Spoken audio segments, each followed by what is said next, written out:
want to show you is how to make your own assignment. So from your home page, you would click on Assignments.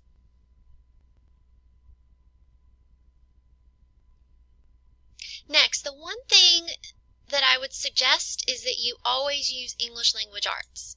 You have all these other options, elementary English, intermediate English, but English Language Arts is going to give you the most selection. So I start here and then create your assignment.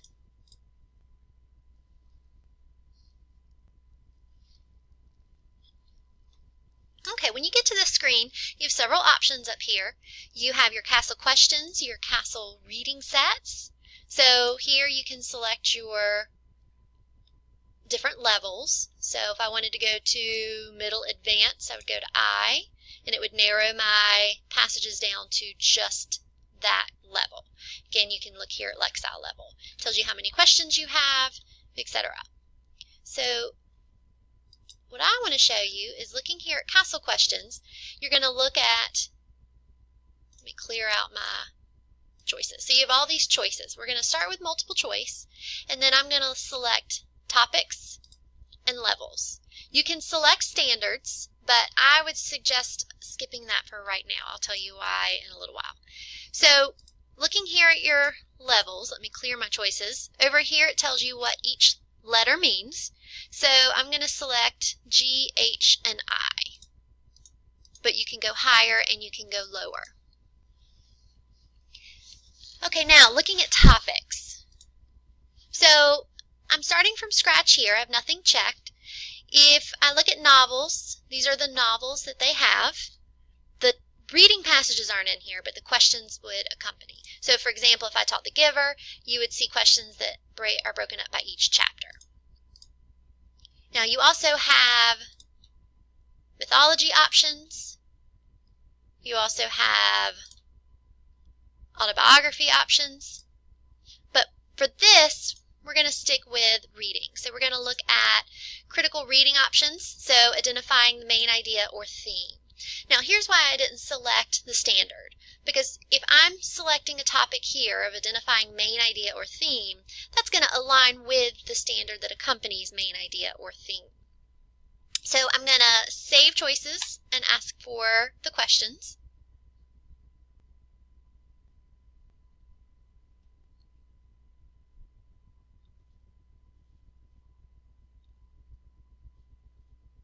And so I have 110 options that align with main idea and theme.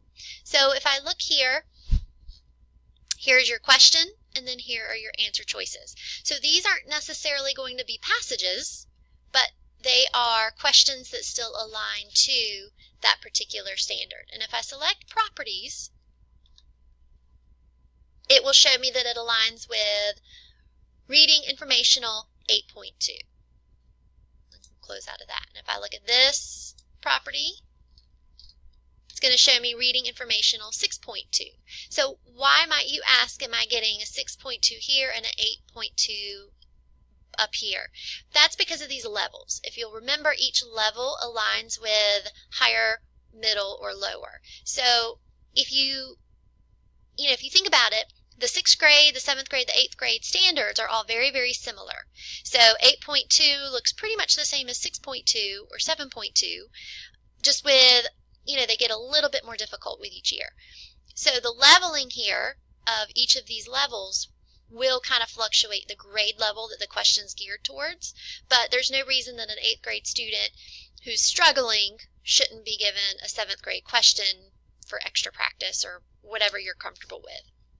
So you can go through and select the questions that you're interested in, or you can just have it randomly add them. If I wanted to go back though,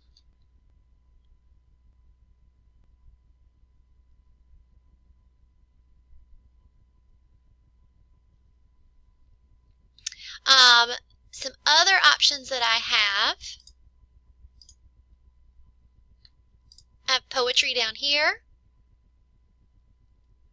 And then I have some short stories like The Lottery, The Most Dangerous Game. Again, those texts aren't going to accompany it, but you can read the text in class, and then you have questions that align with some of those more commonly taught texts. Now, if I really did want to select standards,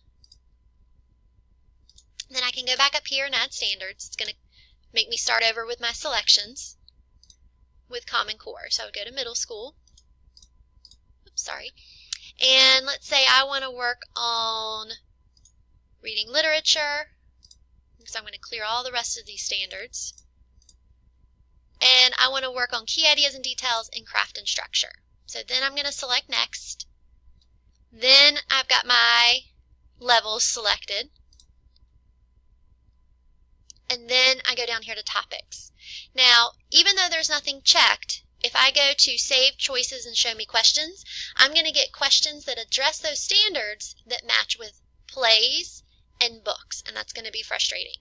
So here I would select all the critical reading selections and then nothing else, or you can add in the nonfiction, it's up to you, and then Save Choices and Show Me Questions.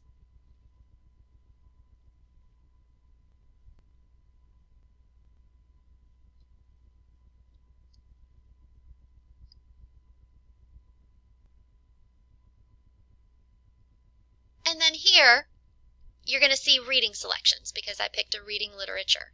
So this is where it does get a little frustrating because you'll see Max's Memories here, and it's all in your mind, followed by It's All in Your Mind, followed by The Schoolhouse at Baines Village. So that's why I tend not to try to force the standards because it does make it a little bit more difficult. So once you make your selection, then you can go back in the test and you can see what standards it addresses. But most reading passages, even on the EOG, one reading passage is going to cover multiple standards. So trying to find and create an entire assessment that's on a passage that all has the same standard is going to be very, very challenging. Even in SchoolNet, that's challenging.